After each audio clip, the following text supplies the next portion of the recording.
Nimefika hapa katika eneo la soko la kimkakati la Nzaza hapa katika kata ya Kabanga. Ni miongoni mwa maeneo mengine ambayo watu wengi wamekuwa wakilalamikia kwa muda mrefu, ambao walikuwa wanauliza mbona hili soko linatumia muda mrefu sana kwenye ujenzi wake, linashindwa kuwanufaisha watu ambao ndio walengwa. Lakini nimefika hapa kuweza kujua changamoto ni nini. Nimezungumza na msimamizi ambaye yuko upande wa mkandarasi.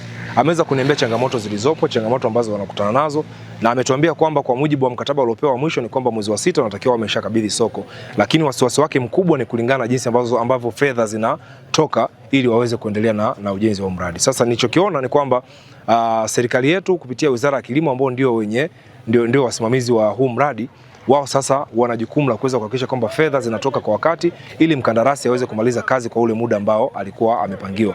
Mwanzo alikuwa amepanga angeweza kumaliza kazi mwezi wa 10 mwaka jana, baadaye akasogeza mpaka mwezi Disemba, lakini sasa hivi tunaambiwa mpaka mwezi wa 6. Lakini hata kama amesogeza mpaka mwezi wa 6, kama fedha zitakuwa haziji kwa wakati, ina maana hata hiyo mwezi wa 6 inawezekana hata kuwa amemaliza. Kwa hiyo mimi jukumu langu kama mbunge ni kwenda kuzungumza na wizara husika, Mheshimiwa Waziri wa Kilimo, kuweza kuambia kwamba wananchi wa jimbo la Ngara hususan katika kata hii ya Kabanga ambao ndio wafanyabiashara katika soko hili wanataka hili soko liweze kuanza kufanya kazi mara moja, ili na wao waweze kwenda kufaidi fursa ya kuwa mpakani.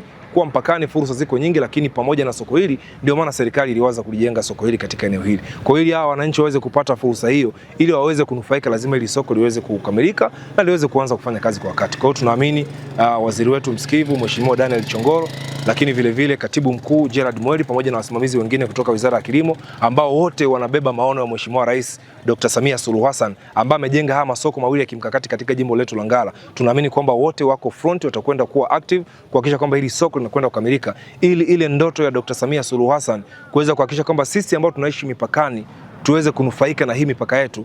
Tunataka iweze kutafsiriwa kwa haraka iwezekanavyo, kama ambavyo jinsi Mheshimiwa Dr. Samia Suluhu Hassan alivyokuwa amepanga na matamanio yake jinsi yalivyo. Kwa hiyo tunaamini kwamba muda si mrefu, mwezi wa 6, Mwenyezi Mungu akijalia, hili soko litakabidhiwa na litakwenda kufanya kazi. Asanteni sana.